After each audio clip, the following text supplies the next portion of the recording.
Hello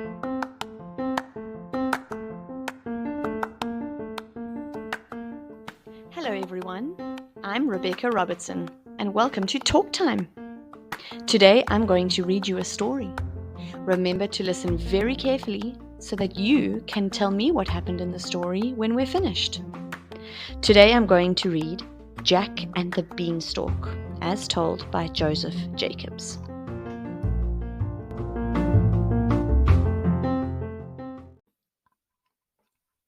There once was a boy called Jack who lived with his mother and their cow, Milky. And all they had to live on was the milk the cow gave them every morning, which they carried to the market and sold. But one morning, Milky gave no milk, and they didn't know what to do. "We must sell Milky and use the money to start a shop or something," said Jack's mother. So Jack took Milky down the road towards the market. He hadn't gone far when he met a funny-looking old man who said to him, "Good morning, Jack." "Good morning to you," said Jack, and wondered how he knew his name. "Well, Jack, where are you off to?" said the man. "I'm going to market to sell our cow." The man pulled out of his pocket a number of strange-looking beans. "I don't mind doing a swap with you, your cow for these beans," he said. "Oh, I can't do that," said Jack. "We need money." "Ah, but you don't know what these beans are," said the man. "If you plant them overnight, by morning they grow right up to the sky." "Really?" said Jack. "Yes, and if it doesn't turn out to be true, you can have your cow back," said the man. "All right," said Jack, and gave him the cow, and put the beans in his pocket. Then he went home. "Back already, Jack?" said his mother. "I see you haven't got Milky with you. So how much did you get for her?" "You will never guess, mother," said Jack. "I got these beans. They're magical. We can plant them and—" "What?" said Jack's mother. "Have you been such a fool? Milky was the best milker in the whole town, and now we've got these useless beans?" Jack's mum threw the beans out the window. "And now go to bed," she said. So Jack went upstairs to his little room, so sad and so sorry, and he fell asleep. When he woke up, the room looked quite strange. The sun was shining into part of it, but all the rest was quite dark and shady. So Jack jumped up and got dressed and went to the window. What do you think he saw? The beans his mother had thrown out of the window into the garden had sprung up into a huge beanstalk, which went up and up and up until it reached the sky. So the man had told the truth after all. The beanstalk grew quite close to Jack's window, so all he had to do was give a jump onto it, and he climbed up just like on a big ladder. He climbed and he climbed, he climbed and he climbed, and he climbed until at last he reached the sky. And when he got there, he found a long, straight road. So he walked along it and walked until he came to a great, big, tall house.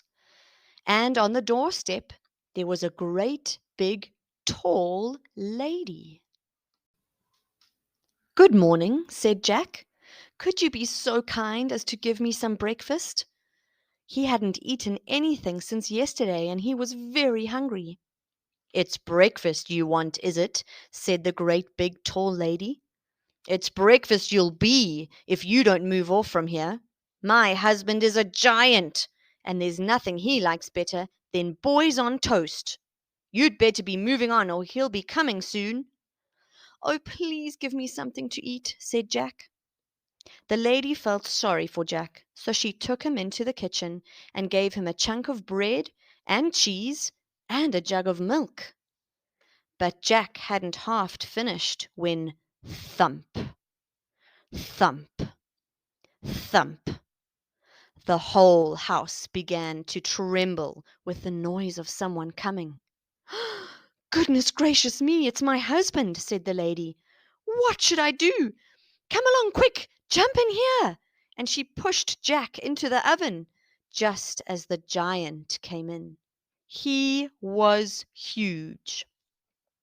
"What's this I smell? Fee, fi, fo, fum. I smell the blood of an Englishman.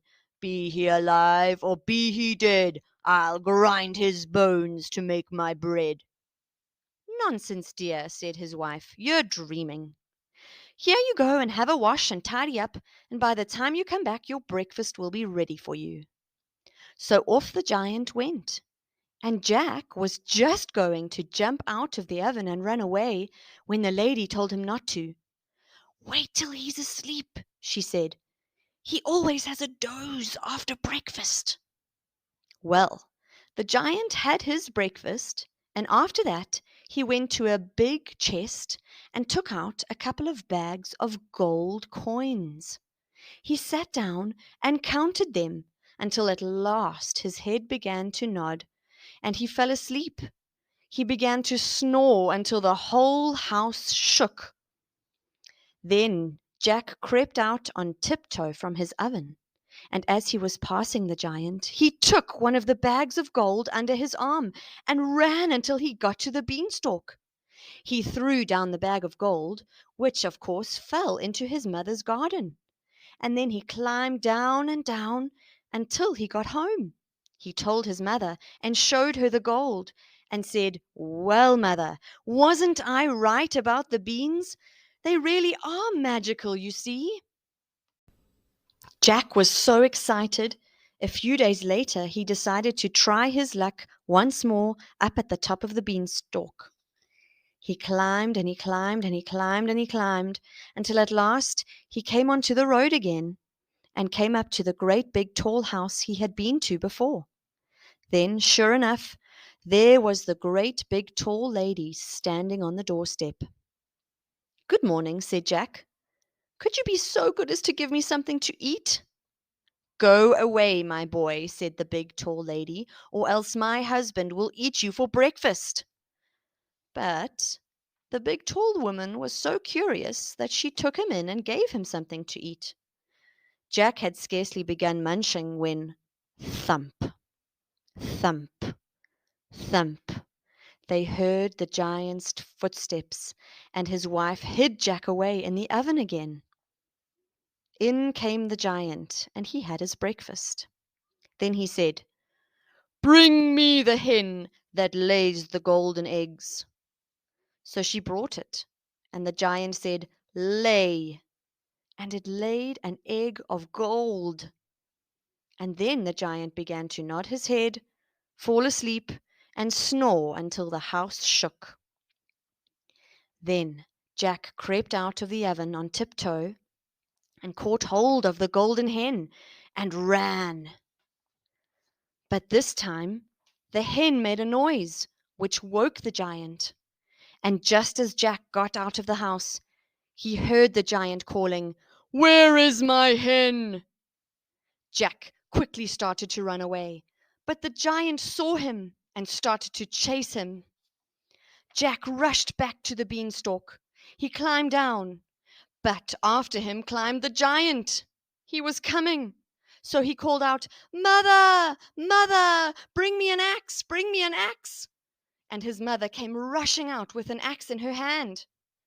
Jack chopped at the beanstalk, which cut it half in two. The giant felt the beanstalk shake and quiver, so he stopped to see what was the matter. Then Jack gave another chop with the axe, and the beanstalk was cut in two and began to fall. Then the giant fell down, crashing to the ground. The giant was never seen again. Jack showed his mother the hen that laid the golden eggs, and they lived on those golden eggs for the rest of their lives. They lived happily ever after.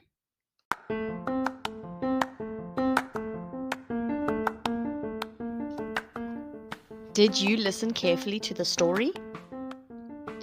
Why was Jack's mother angry with Jack after he swapped Milky for some beans?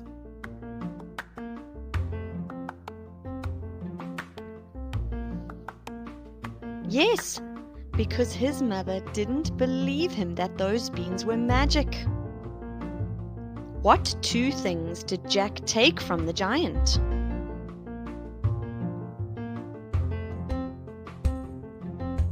He took a bag of gold, and then he took a hen that lays golden eggs.